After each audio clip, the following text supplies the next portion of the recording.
This is One Sentence News, a daily podcast featuring 3 news stories with a sentence-long summary and 1 sentence of context apiece. I'm Colin Wright. This is a sponsored message. I've been using Anchor as my podcast host for a while now, and it's been a pleasure to use. Anchor offers benefits that most other hosts do not. It's free to use, but it also has a collection of tools that allow you to create a podcast completely within the Anchor website or smartphone app. They distribute your show to Apple Podcasts, Spotify, and all the other distribution channels without any additional effort on your part, and you can make money from your podcast without any minimum audience size. So you can use it as a more traditional podcast host like I do, but it's also got everything you need to start a podcast from scratch. If you're keen to give it a shot, download the free Anchor app or go to anchor.fm to get started. It's Friday, November 4th, 2022. Let's talk about the news. From the Associated Press, Ethiopian government and Tigray agree to end fighting after 2 years. The two sides in Ethiopia's ongoing civil war, which over the past 2 years has also involved military forces from nearby nations, may soon end if a draft disarmament agreement goes into effect and is respected by both sides. That, of course, is a major if in any conflict, and perhaps even more so in one that's been as persistent and deadly as this one. A war sparked by regional and demographic rivalries, and which has been amplified by wartime atrocities allegedly committed by both sides. But if everything goes even mostly according to plan, we should see initial disarmament begin within the next 30 days, followed by the reestablishment of government rule in the Tigray region, which should in turn allow foreign aid groups to bring medical and food aid to locals who have suffered greatly throughout this conflict.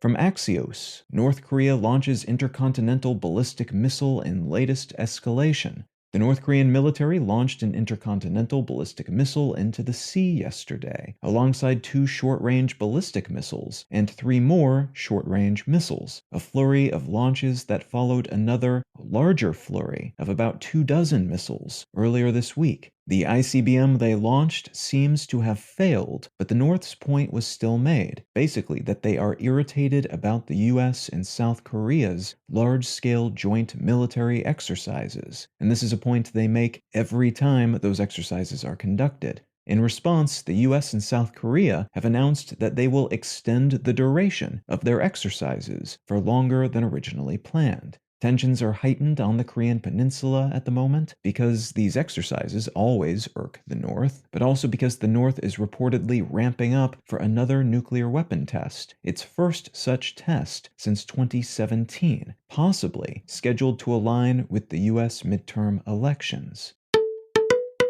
And from Reuters, Delta Air pilots vote to authorize strike. Members of the Airline Pilots Association working at Delta Airlines have overwhelmingly voted to approve a strike if ongoing negotiations don't result in a new employment contract. These pilots would have to wait a little while to actually start a strike as the U.S. National Mediation Board moderates these sorts of negotiations to ensure vital infrastructure doesn't go down because of bad faith haggling or nefarious external variables. And that can make a pilot strike tricky in the United States. The last such strike was all the way back in 2010.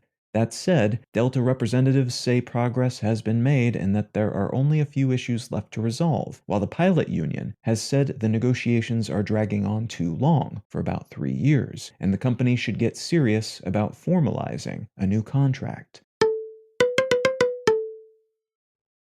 If you're finding some value in One Sentence News, consider leaving a quick review wherever you get your podcasts and/or sharing the show with a friend. You can find out more about this show or subscribe to the email version at onesentencenews.com, and you can support this and other related projects like the Let's Know Things and Brain Lenses podcasts at understandery.com.